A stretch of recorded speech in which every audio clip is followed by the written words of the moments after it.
నాయి నాయి బ్రహ్మల ఐక్యత నాయి బ్రహ్మల ఐక్యత జై నాయి జై నాయి సన్మానించడం జరిగినది. మరి అందులో భాగంగానే మా నాయి బ్రాహ్మణ సోదరులు కొన్ని సమస్యలను మా దృష్టికి తీసుకురావడం జరిగింది.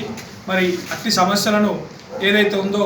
మరి మా నాయ బ్రాహ్మణ సోదరులకు 50 సంవత్సరాలు నిండితే కంటి చూపు మందిస్తుందని చెప్పి దాని ప్రభుత్వ పరంగా పింఛన్ కోసం డిమాండ్ చేయడం జరిగింది. మరి అదేవిధంగా ఇంద్రమ్మ ఇళ్లలో ఇళ్ల గురించి, మరి అదేవిధంగా జిల్లాలో ఉన్నటువంటి మండలాలకు ప్రతి మండలాలకు ఒక కమ్యూనిటీ హాల్ అన్న ఒక ఉద్దేశాన్ని మా ముందు పెడితే మరి ఈ సమస్యలన్నీ జిల్లాలో ఉన్నటువంటి యంత్రాంగం దృష్టికి కానీ ప్రభుత్వం దృష్టికి కానీ తీసుకెళ్ళి మా వంతు సహాయ సహకారాలు మరి అందిస్తూ మరి మా వారికి న్యాయం చేస్తామని చెప్పి ఈ సభాముఖంగా తెలియజేయడం జరుగుతుంది. మరి జిల్లాలో ఉన్నటువంటి నాయ బ్రాహ్మణులందరినీ ఏకతాటికి తీసుకొచ్చి ఈ జిల్లా యొక్క క్యాబినెట్ పూర్తి స్థాయి సమావేశం ఏర్పాటు చేసి మరి మా జిల్లాలో ఉన్న సమస్యలన్నీ కూడా జిల్లా స్థాయిలో ఉన్నటువంటి సమస్యలను అధికారుల దృష్టికి ప్రభుత్వం దృష్టికి తీసుకెళ్లి జిల్లా మంత్రివర్యులు కావచ్చు, ప్రభుత్వ సలహాదారులు కావచ్చు, ఆయా గౌరవ శాసనసభల దృష్టికి తీసుకెళ్లి మరి మాకున్నటువంటి బీసీ వెల్ఫేర్ మంత్రిత్వ శాఖ దగ్గరికి కూడా వెళ్ళి